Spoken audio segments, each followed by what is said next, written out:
Halo teman-teman, selamat datang di Sudut Koma. Gue Nobi Kurniawan dan hari ini gue mau ngebahas buku Funiculi Funicula atau Before the Coffee Gets Cold mungkin buat kalian yang baca versi Inggrisnya. Sebuah buku yang kayaknya semua orang tahu gitu ya. Entah cuma sekedar tahu judulnya, cuma sekedar pernah lihat covernya yang cantik ini, cuma sekedar tahu sinopsisnya mungkin, atau bahkan udah pernah baca bukunya. Karena for some reason gue ngerasa kalau buku satu ini tuh populer banget gitu. At least semua orang tahu lah. Nggak tahu kenapa ya, itu pendapat gue pribadi sih. Buku ini ditulis oleh Toshikazu Kawaguchi, jadi masuknya jilid atau literasi Jepang, diterjemahkan dan diterbitkan oleh pihak Gramedia. Oke, tanpa berlama-lama kita langsung mulai aja pembahasannya.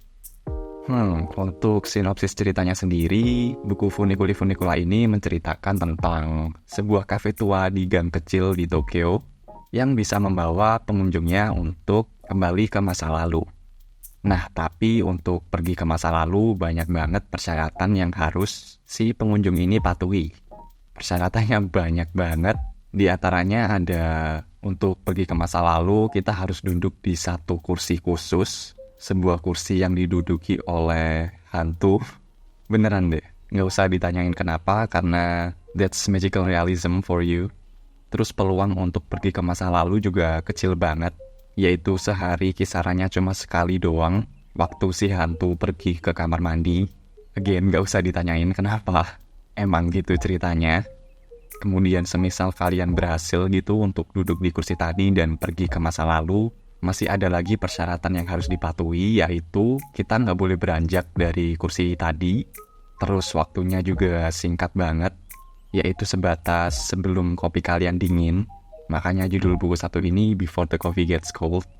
Kemudian setelah kalian berhasil mengikuti peraturan-peraturan tadi, berhasil kembali ke masa lalu dan balik lagi ke masa kini, ada satu catch lagi di sini, yaitu apapun yang kalian lakukan di masa lalu tidak akan berpengaruh atau tidak akan mengubah masa kini. Ada banyak lagi persyaratan untuk pergi ke masa lalu. Kalian bisa baca sendiri bukunya. Nah, saking banyaknya peraturan-peraturan yang menyebalkan tadi, ditambah dengan kita nggak bisa mengubah apapun walaupun sudah pergi ke masa lalu, membuat para pengunjung yang sudah datang ke kafe ini jadi mengurungkan niat untuk pergi ke masa lalu. Jadi nggak banyak orang yang berhasil pergi ke masa lalu karena alasan-alasan tadi. Nah, buku ini bergenre magical realism karena unsur tadi. Unsur time travel lewat kafe Funiculi Funicula. Nah, kita akan diajak untuk mengikuti kisah 4 tokoh yang memutuskan untuk pergi ke masa lalu. Ada kisah tentang sepasang kekasih, ada kisah tentang suami istri, ada kisah tentang kakak dan adik, dan yang terakhir ada kisah tentang ibu dan anak. Gue gak akan jelasin apa yang pengen mereka lakukan, apa yang menjadi tujuan mereka untuk kembali ke masa lalu, karena menurut gue itu adalah satu poin yang akan sangat kalian enjoy gitu untuk baca pertama kali, dan untuk baca sendiri. Gue bahkan menyarankan kalian yang belum pernah baca bukunya, untuk gak usah baca blurb belakang bukunya, karena di sini dijelasin tentang tujuan mereka kembali ke masa lalu. Dan menurut gue ini takes away a lot of surprises, mengambil banyak kejutan dan experience kalian gitu. Sekali lagi tentang alasan kenapa mereka kembali ke masa lalu.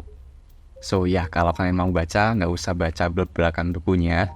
Yang jelas buku ini menjelaskan tentang time travel melalui kafe Funiculi Funicula yang bisa mengantarkan pengunjungnya ke masa lalu dengan banyak persyaratan yang merepotkan, dan kalian akan mengikuti kisah keempat tokoh tadi, sekali lagi yaitu sepasang kekasih, suami istri, kakak beradik, dan ibu dan anak.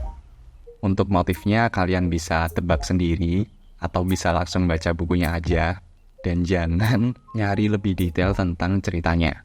Seriusan deh, jangan. Oh yes, peringatan tambahan. Buku ini mengandung bawaan. Seriusan, ini adalah buku pertama yang bikin gue mewek gitu. Seriusan, ini adalah buku pertama yang bisa narik emosi gue gitu. Dan gak banyak, bahkan gak ada buku yang sanggup melakukan hal tersebut ke gue. Kalau mediumnya film mah, gue sering banget gitu kebawa emosi. Entah itu sedih, marah, dan sebagainya. Nah, kalau mediumnya buku, jarang banget ada yang bisa bikin gue kayak gitu. Dan buku ini jadi buku pertama yang berhasil melakukannya. Seriusan deh, mewek kalian. Cerita favorit gue ada di cerita kedua dan ketiga, yaitu cerita tentang suami istri dan kakak adik. Dan tokoh favorit gue di sini adalah karakter Hirai di cerita ketiga. Sebenarnya banyak juga yang ngefavoritin cerita keempatnya, tapi karena waktu itu gue udah sempet nonton video pembahasannya dari siapa ya? Gue lupa. Yang jelas di video itu dia ngefavoritin cerita keempat gitu ya, dan dia ngejelasin hal tersebut dengan passion yang menggebu-gebu gitu. Jadinya ekspektasi gue kelewat tinggi gitu di cerita keempat. Tapi ternyata pas gue bacanya, ceritanya lumayan ketebak. Dan ya sedikit underwhelming sih. Kemudian kekurangan lain yang gue temukan mungkin ada di penulisannya yang agak repetitif. Entah itu untuk persyaratan time travelnya atau apapun itu, ada beberapa bagian yang menurut gue terlalu banyak diulang gitu. Dan gue menemukan itu sedikit annoying gitu, karena gue udah baca hal tersebut berkali-kali dan masih harus dijelasin lagi. Tapi ya udahlah ya. Selebihnya ceritanya masih sangat oke, heartwarming banget, mengandung bawang, dan bisa jadi bacaan singkat juga. Oh ya, gue mau cerita tentang pengalaman gue lainnya, tentang unsur magical realism-nya mungkin. Gue ngerasa sebagai seseorang yang banyak mengkonsumsi cerita-cerita Asia gitu ya. Apalagi kalau kalian suka sama film-film Ghibli mungkin, kalian akan menemukan banyak sekali unsur folklore mungkin, unsur dongeng gitu ya. Yang dimana sesuatu yang mungkin gak masuk akal terjadi dan gak dijelasin gitu. Itu tadi tuh apa dan penyebabnya gimana. Nah, menurut gue unsur magical realism di Funiculi-Funicula ini sama. Ada something magical yang terjadi gitu dan gak ada penjelasannya. Gue pun gak ngerasa perlu dijelasin. Dari sana ceritanya bisa langsung mulai aja gitu. Tapi waktu gue ngikutin diskusi bukunya yang diadain sama Bookstagram luar gitu, gue lupa lagi namanya. Intinya di sana mungkin karena mereka orang Western gitu ya, jadinya nggak familiar dengan unsur-unsur seperti ini. Mereka ngomong kayak kalau aja ada penjelasan lebih lanjut gitu tentang asal-usul ataupun apapun lah tentang unsur magical realism di sini, mungkin akan jauh lebih baik. Kemudian mereka juga ngobrolin lebih lanjut gitu ya tentang sistem time travelnya. Dan menurut gue nggak semua harus dijelasin gitu. Itu yang bikin cerita-cerita kayak gini stand out buat gue. Dan itu pula alasan gue suka sama film-film Ghibli mungkin. Banyak hal aneh terjadi, nggak ada penjelasannya, dan ya lanjut aja ceritanya. Mungkin memang cerita-cerita seperti ini banyak ditemuin di cerita-cerita Asia gitu ya. Dan untuk sistem time travelnya, walaupun dijelaskan bahwa setelah kembali ke masa lalu, masa kini nggak akan berubah. Walaupun hal tersebut bisa didebat sih menurut gue. Tapi gue sebagai pembaca yang again familiar gitu dengan hal-hal yang seperti ini, gue lebih memilih untuk ya udah biarin aja ceritanya berlanjut gitu.